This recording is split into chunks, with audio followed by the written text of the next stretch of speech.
اور اللہ رب العزت کی بہت بڑی نعمت ہے، اور اس نعمت کا صحیح معنی میں جو فائدہ حاصل کرتا ہے وہی انسان کامیاب و کامران ہے۔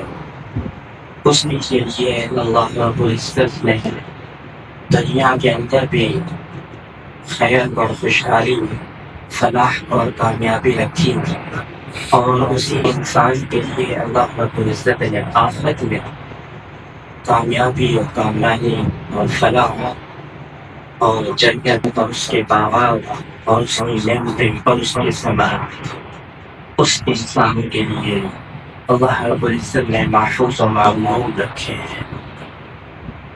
یہ اللہ تعالیٰ کا بڑا کرور احسان ہے کہ اللہ تعالیٰ نے اپنے دربار میں واقع حاضری کی توفیق عطا فرمائی ہے۔ آج ہم اپنے رب سے اس بات پر عہد کرتے ہیں کہ ہم اپنی زندگی بھی اسلام کے مطابق گزارنے کی پوری کوشش کریں۔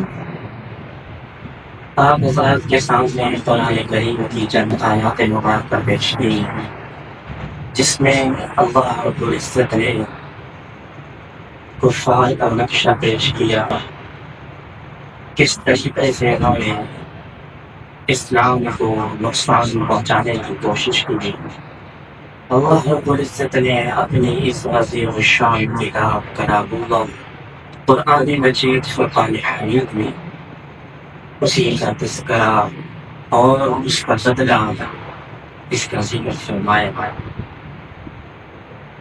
کہ دیکھو اللہ رب العزت نے انسان کو جو دنیا میں پیدا کیا وہ اپنی بندگی کے لیے پیدا کیا۔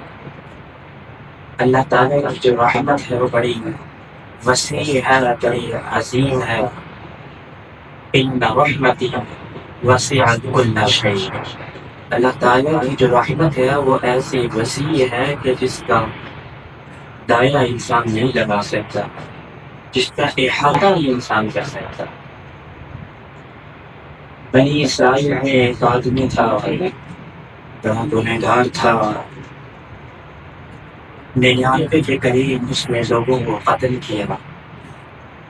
آخری زندگی میں اس کو اس چیز کا خیال آیا کہ میں بے بیٹھا، اب میری اصلاح ہونی چاہیے۔